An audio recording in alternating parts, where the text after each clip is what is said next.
12절까지 말씀입니다.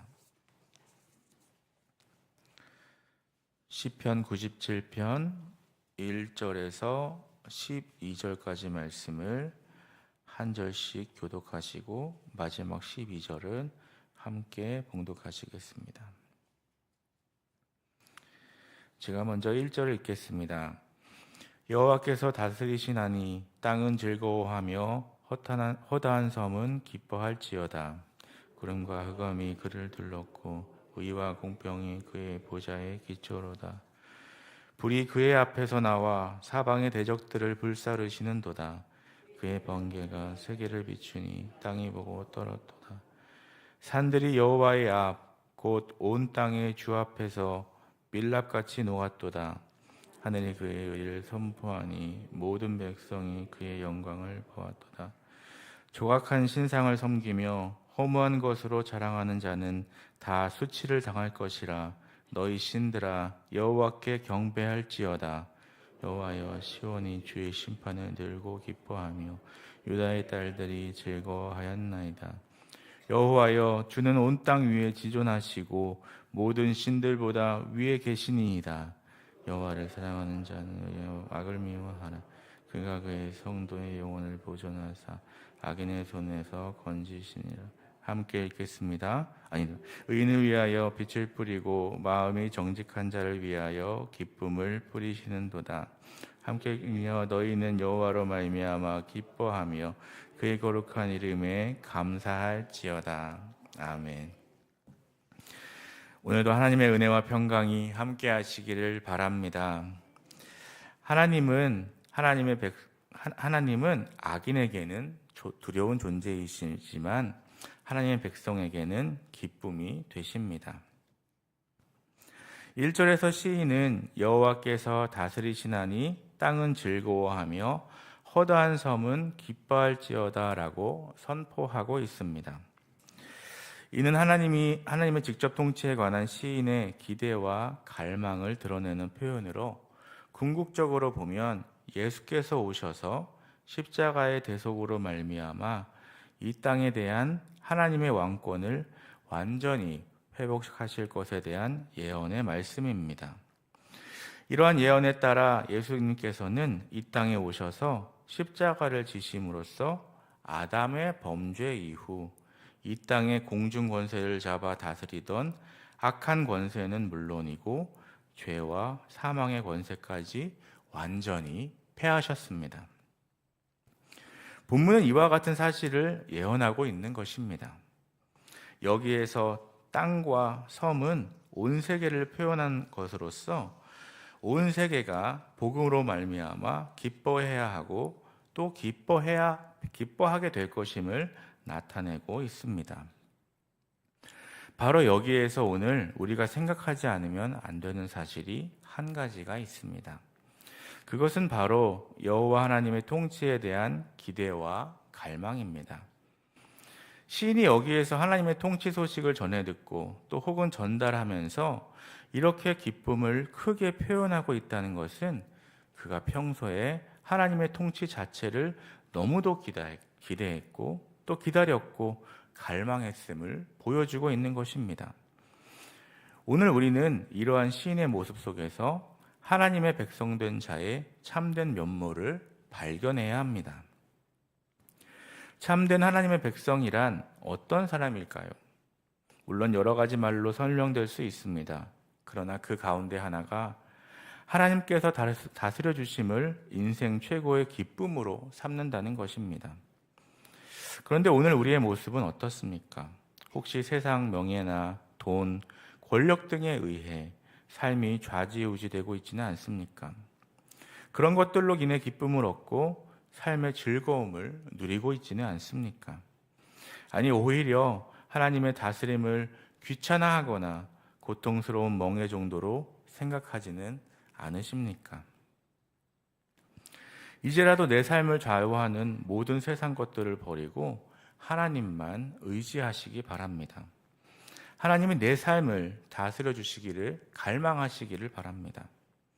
하나님은 당신의 다스림을 간절히 원하는 자에게 오셔서 기쁘게 다스려 주시고 또 삶을 안정시켜 주시고 마음에 평안을 주시는 분임을 기억하고 하나님의 통치를 마음의 간절한 소원으로 안고 살아가야 하겠습니다.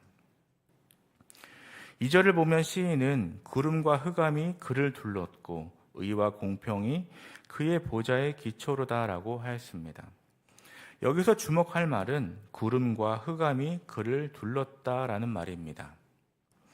이 말은 하나님께서 시내산에 강림하셨을 때의 광경을 연상시켜주는 것으로 하나님께서 아무도 범접할 수 없는 위엄과 거룩함을 지니신 분임을 나타내 준과 동시에 하나님 자신과 그분의 행사가 매우 신비롭다는 것을 나타내 주기도 합니다. 하나님은 세상의 그 어떤 통치자도 비견할 수 없는 절대적인 위엄을 가지신 통치자이십니다. 그 누구도 하나님의 통치에 도전할 수 없으며 그분의 통치에 굴복하지 않을 수 없습니다. 사단의 타락 이래로 수많은 대적들이 하나님의 통치에 반기를 들었지만 그들 모두는 하나님의 통치에 굴복할 수밖에 없었습니다. 그런데 그런 하나님의 절대적인 통치는 마치 구름과 흑암에 가려져서 보이지 않듯이 신비롭기 그지없었습니다. 하나님은 이 세상을 신비롭게 통치하십니다. 하나님의 일은 베드로후서 3장 16절 말씀처럼 알기 어려운 것이어서 아무리 뛰어난 지성을 지닌 사람도 다 이해하지 못합니다.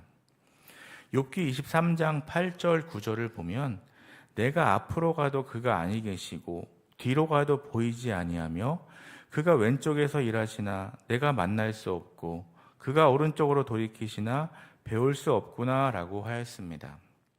이 욥의 탄식이 시사하듯 우리는 우리 뜻대로 하나님을 뵐 수 없습니다. 아무리 지혜로운 인간이라도 하나님의 길은 완전히 알 수 없습니다. 바울은 그의 판단은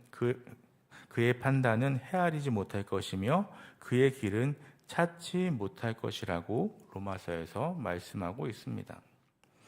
그렇습니다. 우리는 하나님의 길이나 통치에 대하여 다 알거나 이해할 수 없습니다.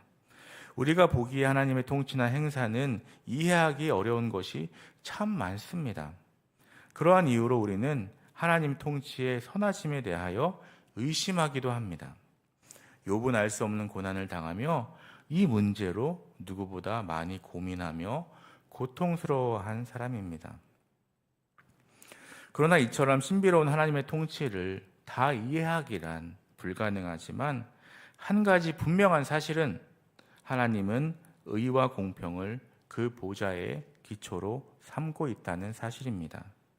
곧 의와 공평이 하나님의 통치의 기본 원리라는 말입니다. 하나님의 그 속성 중 하나는 공의입니다. 그리하여 그 통치 역시 공의로울 수밖에 없습니다. 하나님은 우리가 이해할 수 없는 어떤 신비로운 이유로 이 세상에서 악인들이 형통하고 의인들이 고난당하는 것을 일시적으로 묵과하시기도 하지만 궁극적으로는 각 사람에게 그 행한 대로 갚으십니다. 그러한 일이 반드시 이 세상에서 이루어지는 것은 아닐지라도 종말론적으로 보면 반드시 이루어집니다. 하나님은 이 세상 마지막 때가 이르면 모든 사람들은 선악간에 심판하시어 그 행한 대로 갚으십니다. 그러므로 우리는 하나님의 통치의 선하심을 믿어야 하겠습니다. 10절을 보면 여호와를 사랑하는 너희여 악을 미워하라 라고 하였습니다. 여기에서 보면 여호와와 악 그리고 사랑과 미움이 대비되고 있습니다. 특별히 여기서 여호와 그리고 악이 대비를 이루고 있다는 것은 여호와가 선이라는 의미입니다. 왜냐하면 악의 반대는 선이기 때문입니다. 하나님은 선이십니다. 아니 그냥 선이 아니라 절대 선이며 모든 선의 근원이십니다. 하나님은 그 본질에서 선하신 분이십니다. 그러므로 여호와를 사랑하는 자는 악을 미워할 수밖에 없습니다. 사랑한다는 것은 무엇을 의미합니까? 보고 싶고 만나고 싶고 한없는 그리움에 사로잡히는 것을 말하는 것일까요? 물론 그러한 측면을 말하기도 합니다. 하지만 이 사랑한다는 것은 보다 적극적인 의미의 말일 수 있습니다. 사랑에 빠지면 그저 가만히 앉아서 그리워하고 감정에 사로잡히는 것만으로 그치지 않습니다. 무엇보다도 그 사람이 좋아하는 것을 하게 마련입니다. 무엇을 좋아할까 생각하게 되고 찾게 됩니다. 예를 들어 학교 선생님을 좋아하는 학생은 그 선생님의 말을 잘 듣습니다. 그래서 그 과목만 100점을 받기도 하지요. 그리고 그 선생님을 본받으려고도 합니다. 또 이성을 사랑하는 사람은 상대방이 좋아하는 일을 하려고 합니다. 상대방을 닮아가려 합니다. 하나님을 사랑하는 것도 마찬가지입니다. 하나님을 사랑하는 자는 하나님을 닮으려고 합니다. 그런데 성경이 하나님에 관해 무엇을 말합니까? 정의를 사랑하고 악을 미워한다고 합니다. 우리 하나님께서 정의를 사랑하고 악을 미워하시는데 어떻게 하나님을 사랑한다고 하면서 악을 사랑하거나 혹은 무덤덤하게 받아들일 수 있겠습니까? 자연히 정의를 사랑하고 악을 미워하게 되어 있습니다. 그렇다면 여러분은 악에 대하여 어떤 태도를 취하고 계십니까? 우리가 악에 대하여 취할 수 있는 태도는 세 가지로 볼 수 있습니다. 첫째는 악을 옹호하는 입장입니다. 악에 적극 동참하는 것입니다. 이는 그 자신이 악인이요 사단의 종로를 타는 자임을 자처하는 것이지요. 그는 하나님을 전혀 사랑하지 않는 자입니다. 아무리 하나님의 이름을 부른다고 해도 하나님과는 무관한 자인 것입니다. 둘째는 악에 침묵하는 입장을 취할 수 있습니다. 즉 악을 보고서도 수수방관하는 것입니다. 이러한 입장을 취하는 사람은 악을 옹호하는 사람보다는 낫다고 평가할 수 있지만 이 사람 역시도 하나님을 사랑하는 사람은 아닌 것이지요.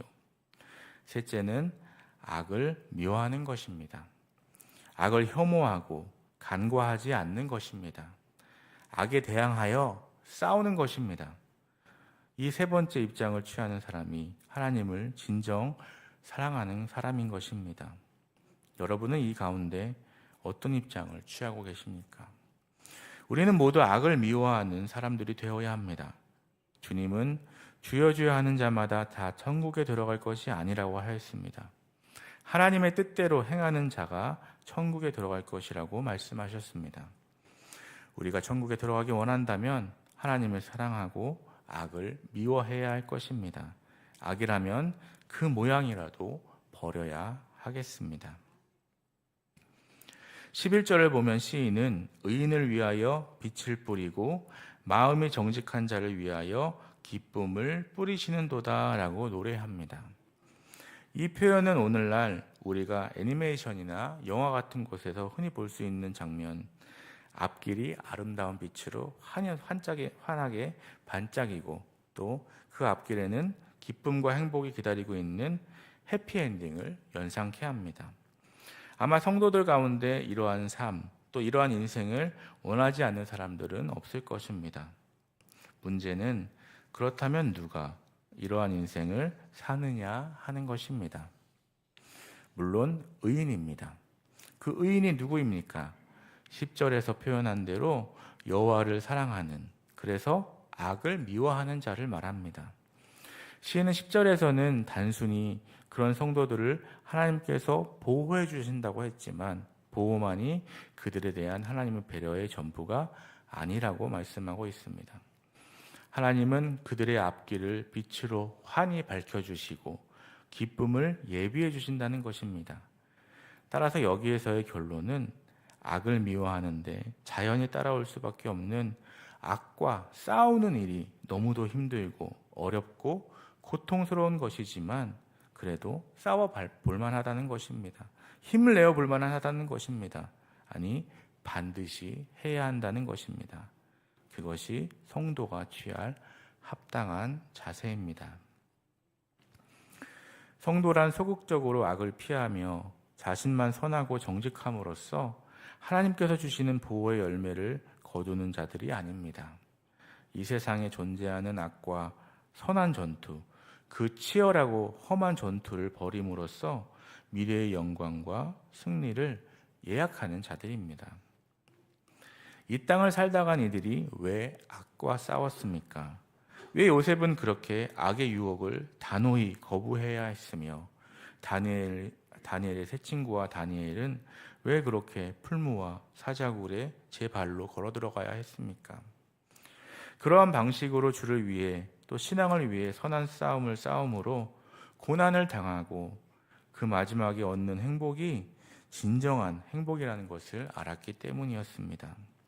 그래서 사도 바울도 자기의 믿음의 아들 디모데가 그토록 심약했지만 그래도 선한 싸움을 싸워야 할 것을 반복해서 주문하고 이야기했던 것입니다.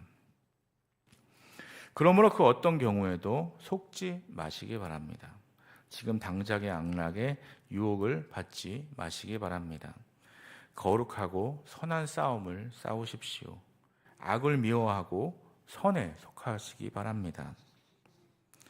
시인은 의인이여 너희는 여호와로 인하여 기뻐하며 그 거룩한 이름에 감사할지어다 라고 하므로 시를 마무리하고 있습니다. 시인이 이렇게 말하는 이유는 무엇 때문일까요? 하나님은 공의로운 통치자로서 결국 악인을 멸하고 의인을 구원하여 기뻐하게 하실 것이기 때문입니다. 우리가 사는 이 세상은 악과 선이 함께하고 있는 까닭에 의인들이 악인들로 인하여 고통당하는 것이 불가피합니다. 그러나 그것은 일시적인 것입니다. 아무리 길어도 이 세상에서 뿐입니다. 하나님은 공의로 세상을 심판하시는 날 의인에게는 영원한 기쁨을 또 악인에게는 영원한 수치를 안겨주실 것입니다. 성도의 원어 하시드는 결코 변하지 않는 하나님의 사랑의 원어인 헤세드에서 유래한 단어입니다. 그러므로 성도란 하나님의 끈질긴 사랑을 받은 만큼 끈질기게 주님을 사랑하고 주님께 순종하는 사람들을 말합니다. 하나님은 이러한 성도의 영혼을 보호하시고 그들을 악인의 손에서 건지십니다. 은혜의 빛을 내리시고 기쁨의 씨앗을 뿌려주십니다. 성도로 하여금 삶의 곳곳에서 자라나는 기쁨의 열매를 찬양하게 하십니다.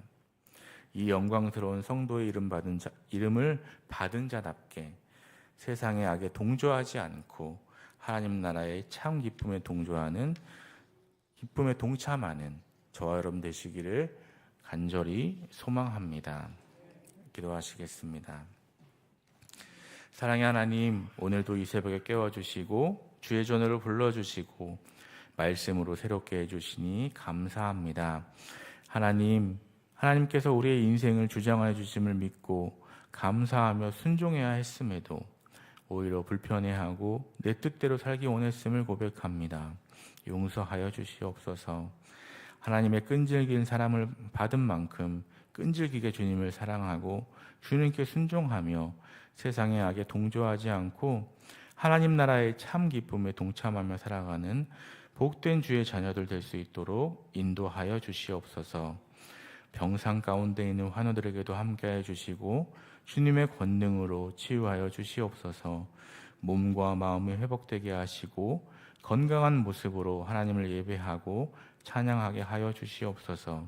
또 마음이 상한 자들과 함께해 주시고 그 마음을 만져주시고 친히 위로하여 주시옵소서. 이 시간 주님 앞에 1000번째 예물을 드립니다. 사랑하는 주의 자녀가 드리는 예물을 받아주시고 예물이 쓰여지는 곳에 주의 은혜로 함께하여 주시옵소서. 예물을 드리는 자가 엎드려 기도하오니 들으시고 선하신 뜻대로 응답하여 주시옵소서. 오늘도 가정과 일터를 지켜주시고 우리들이 살아가는 삶의 현장 속에서 주님만을 높이는 복된 삶이 되도록 인도하여 주시옵소서. 예수님의 이름으로 기도드립니다. 아멘.